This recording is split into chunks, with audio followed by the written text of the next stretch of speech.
Hi everyone. I watched a video a couple of days ago. It was 3am Forge making some leaf key rings. I thought to myself, if he can make leaves, I can make roses out of sheet steel. Now, to give you some idea of what I'm getting at, the wife makes with these roses out of sugar paste. So I've copied the idea,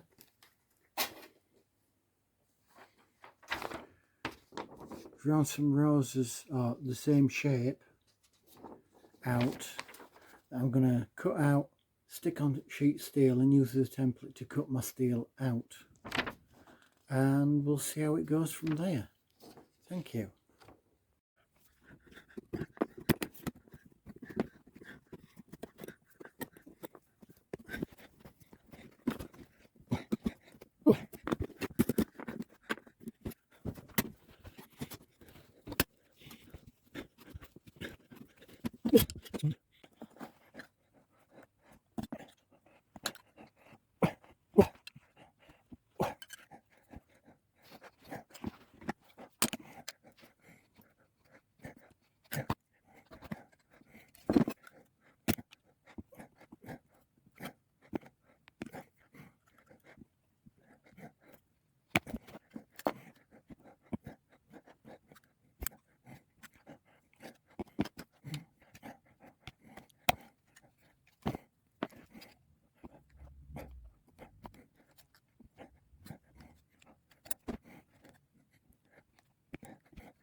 Yeah, stopping the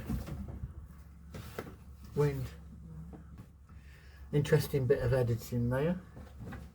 Recording. Love you.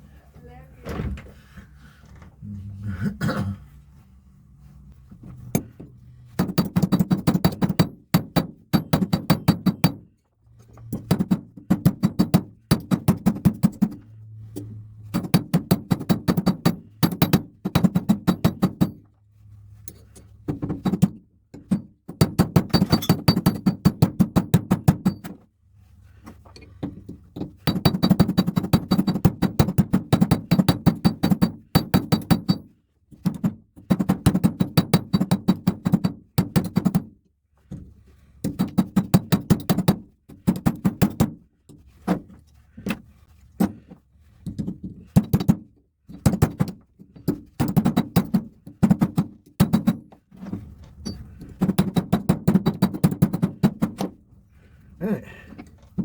Okay, now.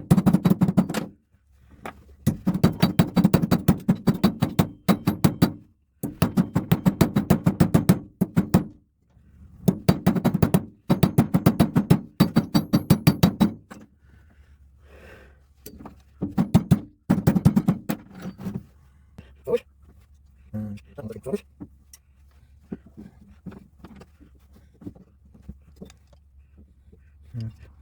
No, pigment. Right. That's it. And just get hopefully nothing on face, because you have to have 3 folded up, 1, 2, 3, and then folded up afterwards.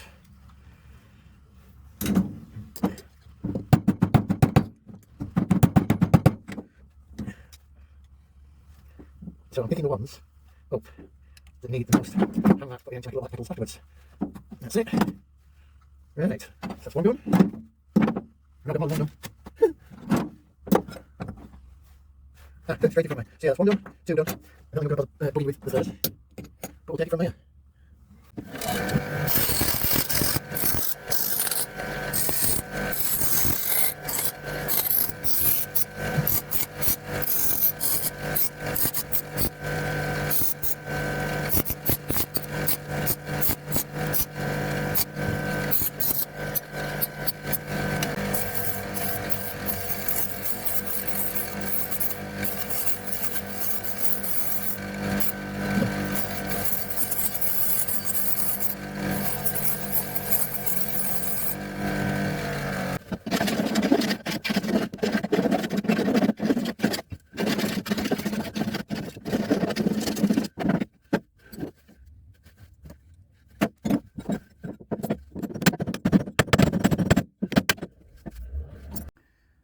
Hi, just a quick one. I'm struggling doing these roses, but I'm sure the answer will reveal itself at some point.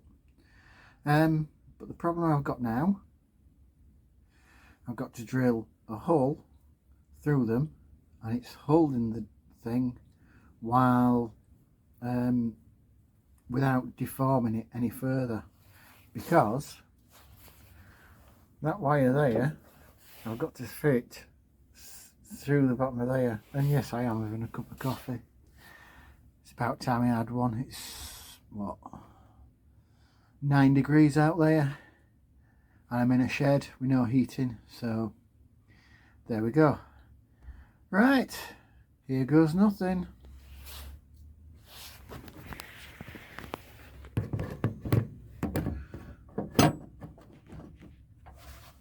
I think you can see me there. Yes, I'm using a 1930s hand drill.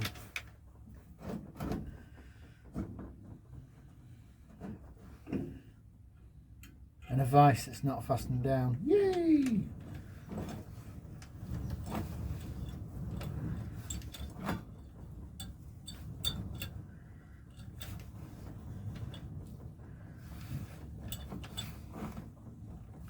The reason why I'm not using an electric drill or cordless or whatever, I don't have the right control for what I'm doing, and the last thing I want to do is hurt myself. I know you see me do some crazy things and not wear proper protective clothing, but there we go. 2 more to go.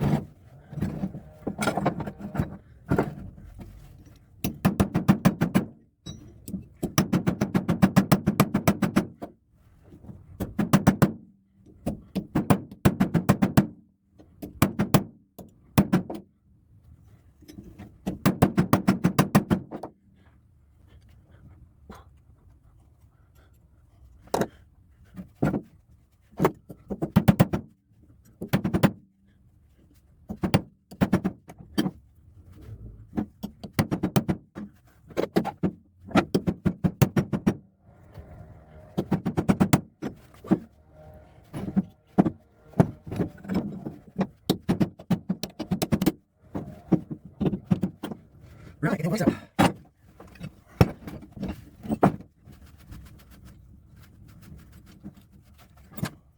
I'm sure it keeps how it should be. Yeah, this is got it. We just have to keep going round and round and round. You have to still swing back.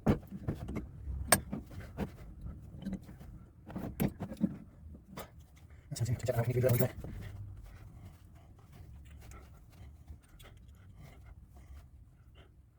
Go on the knife can. I'm the other.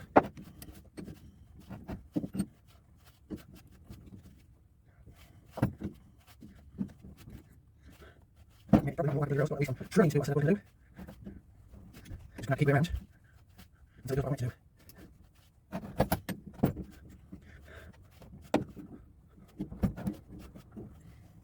Right. So we're looking stuck. Recent was nasty. Put your collar button. It's gonna rack you up. Right guys, I've hit a snag. So I'm going to show you what that snag is. The camera around. Right, as I've tried shrinking this, it is more or less going the size I want, but just there where my thumbnail is, the metal's touching, or almost touching. So I'm going to have to file that and then put it in a smaller socket and knock it a bit narrower.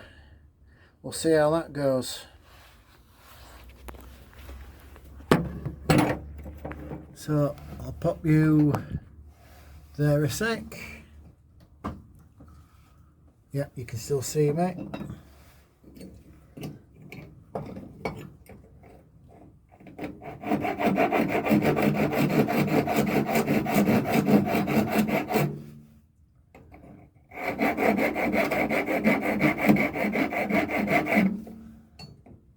At least if I can flatten one more than the other, it should fold underneath.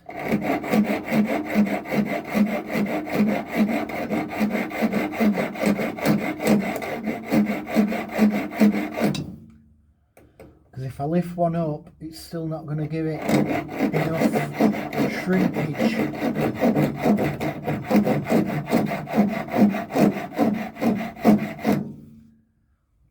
And yes, I have got a vice-like grip.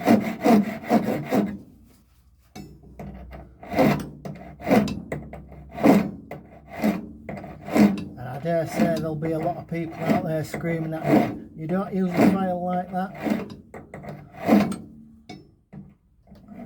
Which is very true.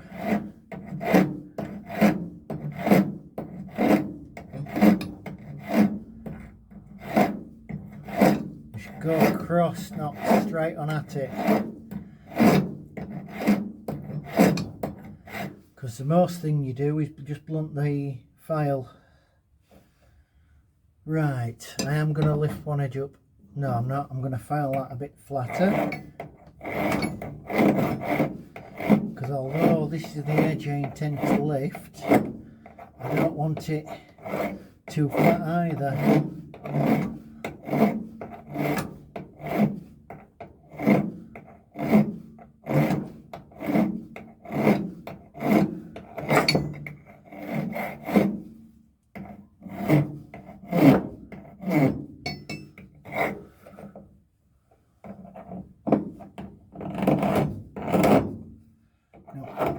Get the angle on that because of the curve.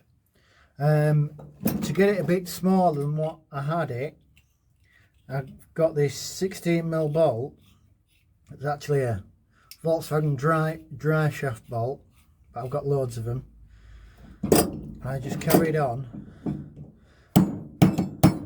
tapping it round.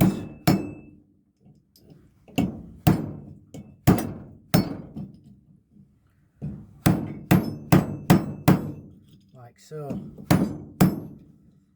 Right, in the meantime, that gap's opened up, so I'm going to stop doing that. And I'm going to find a screwdriver. That'll do.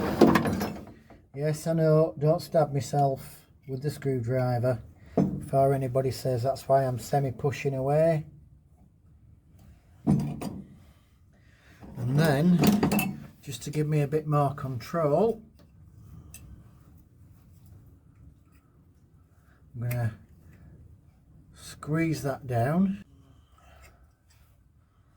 and then with a bit of luck this should fold over the top.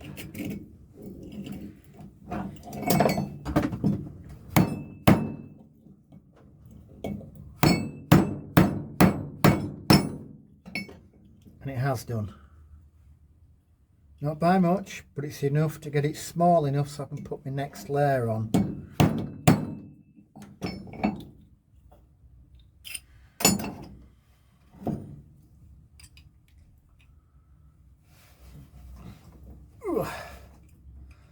have to use the vise, but might not on all. So, I don't know whether you can see this, but that's what I've got so far. I say a couple of more layers and flare the edges out once it's a bit nearer, and we shouldn't be so far off. Let's see if that's more or less in shot. Right, me being a numpty, forgot to press record. What I've just done, I've filed the sharp edges off, and the other thing I did, I got it in the vise and I just peeled the edges out with pincers. The reason why I use pincers as opposed to pliers, as you squeeze and pinch, it expands the metal, because with it being curved that way and then trying to curve it that way, if I don't expand it, it's not going to move. So you might have noticed that that has changed colour. All I've done there, the paper and the glue that I put on the steel to mark it, I've burnt it off and then wire brushed it off. So if we fiddle about with this a bit, that, I believe, is starting to look like a rose.